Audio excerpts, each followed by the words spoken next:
안녕하십니까, 장관님. 네. 남북대화 준비 잘하고 계십니까? 예. 이재명 대통령이 페이스메이커 역할하겠다 이런 약속도 하셨죠. 예. 그럼 장관님께 여쭤보겠습니다. 화면을 봐주시기 바랍니다.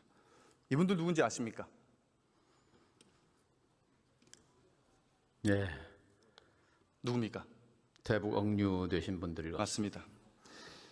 북한에 12년째 억류되어 있는 우리 국민 김정욱, 김국기, 최춘길, 고현철, 김원호, 함진우 씨입니다. 장관님, 이분들 생사는 확인됩니까? 생사를 확인하려면 협상해야 합니다. 그렇죠. 협상하려면 대화해야 합니다. 그렇죠. 대화하려면 접촉해야 합니다. 일체 접촉이 끊어져 있는 상황이 6년입니다. 이것을 먼저 해소하는 것이 답입니다. 지금 이재명 정부는 남북 대화에 사활을 걸고 있다라고 해도 과언이 아닌 것 같습니다. 그렇다면 북한에 억류된 우리 국민의 신병 확보를 최우선 과제로 삼아야 된다. 저는 이렇게 생각합니다. 장관님, 저 6분의 국내 송환을 협상이 진행이 된다면 최우선으로 협상하겠다 이렇게 약속하실 수 있겠습니까? 협상하려면 대화가 재개돼야 되죠. 대화가 재개되려면 약속하실 신뢰 수 구축이 있겠습니까? 돼야만 됩니다. 약속하시겠습니까? 당연하죠. 최우선으로 협상해 주시기 바라겠습니다. 그럼 장관님, 현실적인 실무 얘기를 좀 해보겠습니다. 북한을 협상 테이블에 앉힐 레버리지 있습니까? 그것이 바로 외교입니다. 지금이 외교의 시간이라고 생각합니다. 북미 대화가 선행돼야 한다고 생각합니다. 이미 한미 정상회담에서 트럼프 대통령은 의지를 밝힌 바 있기 때문에 이제 우리 정부의 역할도 중요하다고 생각합니다. 제가 이제 왜 어려운지를 좀 말씀드리겠습니다. 대화 하시는데 대화를 하려면 일단 협상장에 끌어내야 될 거 아닙니까? 그 레버리지가 있느냐 이 말씀을 여쭤보는 겁니다. 북한 정권이 협상장에 나오는 경우는 3가지뿐입니다. 첫째, 핵 보유를 인정받고 싶을 때. 둘째, 대북 제재 해제를 포함한 자금이 필요할 때. 셋째, 체제가 위협받고 있을 때. 동의하십니까? 생각이 좀 다릅니다. 다릅니까? 그럼 하나하나 좀 보겠습니다. 다르실 수 있습니다. 첫 번째, 좌정훈 우푸틴. 장관님, 제가 지금 무슨 말을 하고 있는지 짐작하십니까? 예, 북중로 세 정상이 세계의 삼각 공조의 이미지 그런 모습을 발신했습니다. 이것은 한반도의 평화와 안정에 국면이 바뀌고 있는 굉장히 중요한 신호라고 생각합니다. 그렇습니다. 이들의 공통점은 모두 미국을 타격할 수 있는 핵무력을 보유했다는 점입니다. 신냉전의 신호탄입니다. 그리고 우리가 여기서 주목해야 할 점은 시진핑 주석이 북한은 우리와 어깨를 나란히 한다, 핵보유국으로 인정한다, 이런 메시지를 던졌다는 것입니다. 동의하십니까? 동의하지 않습니다. 동의하지 않습니까? 신냉전이라는 말도 동의하지 않습니다. 왜냐하면 중국의 시진핑 주석은 상하이 협력기구 공동성명에서 분명히 이렇게 밝혔습니다. 중국은 진영 대립을 원치 않는다.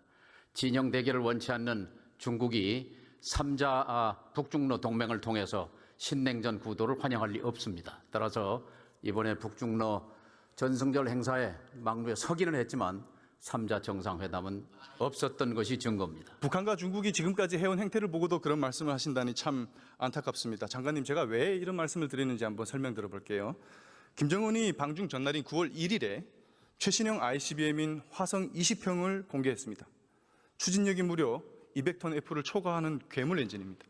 이것과 비교되는 것들로는 중국의 둥펑 61과 러시아의 사르맛입니다. 둥펑 61은 80주년 열병식의 하이라이트였죠. 사르맛은 러시아의 최신형 ICBM으로 1단 엔진 추진력이 딱 200톤 정도 됩니다. 핵탄두는 최대 15개까지 장착할 수 있습니다. 이게 뭘 의미하겠습니까? 북한이 중국, 러시아와 대등한 최정상급 다탄두 ICBM을 손에 넣을 날이 얼마 안 남았다, 이런 말입니다. 15개는 아니고요. 우리 군의 전문가들은 6개를 탑재 제가 가능한 말씀드린 것은 다탄두 러시아의 ICBM 사르맛 화성 기준입니다. 20형이라고 분석합니다. 이것과 유사 스펙입니다. 북한과 대화하겠다라는 정부 부처의 수장이라고 하면 이런 것들을 꼼꼼하게 이 의미가 무엇인지 해석하고 그에 대한 대응책을 세워야 할 것입니다. 현실이 이렇기 때문에 시진핑이 김정은을 나란히 앉힌 겁니다. 김정은은 굳이 미국으로부터 핵 보유를 인정받을 니즈가 없다, 이런 얘기입니다. 첫 번째 조건이 성립이 안 되죠. 그러면 두 번째 조건은 어떻겠습니까? 북한이 러시아 파병으로 벌어들인 돈이 얼마인지 아십니까? 국방연구원의 한 박사 연구에 따르면은 200억 불로 추정합니다. 28조 7천억 정도 우리 돈 1,400원 환율 계산하면 그렇게 그 정도 되겠죠. 되죠. 국방연구원 결과입니다. 북한의 GDP가 40조니까 이게 얼마나 큰 돈인지 장관님 짐작이 가시죠? 북한 입장에서. 어마어마한 돈입니다. 그렇죠. 북한 경제로 봐. 결국 북한은 제재 해제, 그러니까 외화 수입에 대한 제재 해제를 통한 외화벌이에 목맬 이유가 없다는 겁니다. 그렇다고 어찌 해서 생각하십니까? 인민생활 향상까지 이어진 것은 아닙니다. 북한은 일부러 인민 생활을 향상시키지 않습니다. 왠지는 아실 겁니다.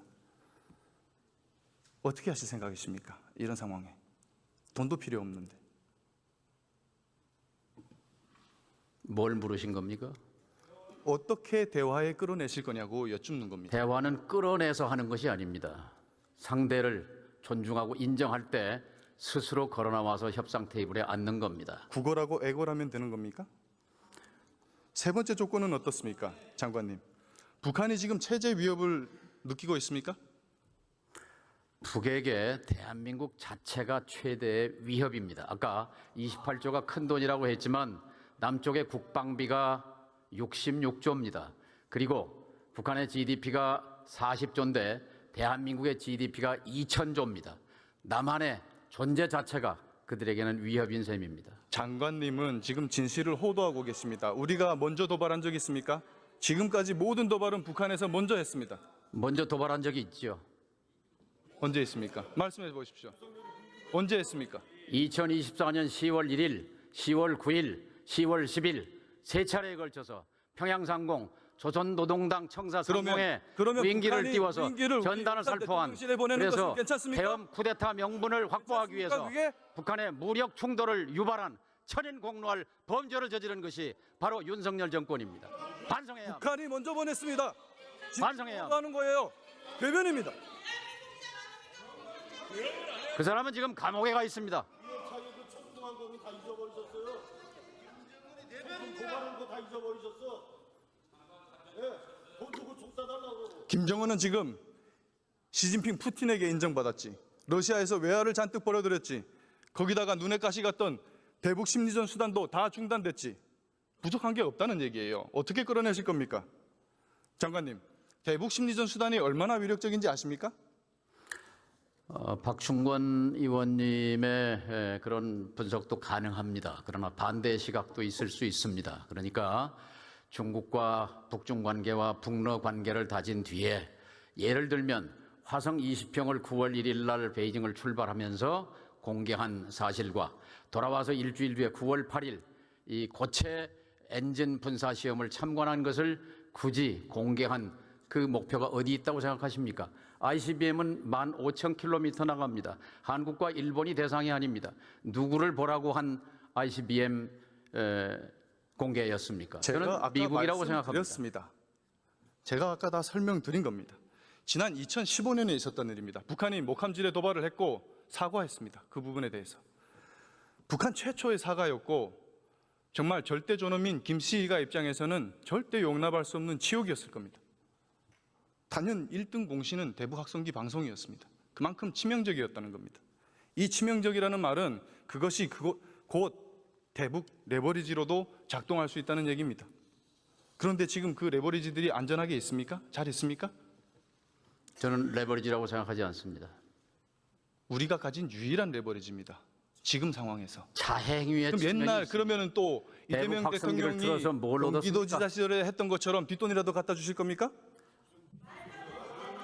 면책 특권을 이용해서 허위 사실을 공표하면 안 됩니다. 최근에 나중에 법정에서 밝혀질 최근에 것입니다. 쌍방울의 대북 송금은 이재명 대통령과 상관이 없는 것이라는 증언이 나왔습니다. 앞으로 진실은 밝혀질 것입니다. 재판이 아직 안 끝났습니다. 장관님. 대북 확성기, 라디오 방송을 포함해서 그렇게 위력적인 수단들을 모두 알아서 자진 포기하지 않았습니까? 서고까지 다 벗어다 주고 돌려받은 것이 평가받을 만한 것이 못 된다. 허망된 깨꿈 깨라가와 같은 김여정에게 조롱과 막말로 훈계당한 것뿐입니까? 이런 귀중한 레버리지들을 다 갖다 버려놓고 도대체 뭘 가지고 페이스메이커 역할을 하겠다는 겁니까? 장관님, 확성기가 레버리지, 대통령이 트럼프 확성기가 레버리지고 전단이 레버리지라고 생각하는 그 생각은 우리 우리가 국민이 동의하지 않습니다. 왜냐하면 특히 접경 지역에 사시는 분들은 대북 확성기로 해서 저쪽에 소음 그러면 방송으로 국정원과 얼마나 국방부의 많은 고통을 라디오 방송은 받았습니까? 왜 중단했습니까? 지난 1년 동안 끔찍한 세월이 왜 다 중단했습니까? 전부 다. 들어가기 전에 한 말씀만 드릴게요. 박충근 됐습니다. 의원님은 평화와 안정의 전도사가 돼야 합니다. 들어가십시오. 대결과 적대의 전도사가 되어서는 안 됩니다. 명심하시기 바랍니다. 북한에 다 갖다 바치는 대북 정책 해갖고 뭘 잘했다고 평화와 안정의 말씀하십니까? 대변자가 되시기 바랍니다. 통일부 적대와 장관. 대결과 분열의 전도사가 되어서는 통일부 안 장관. 됩니다.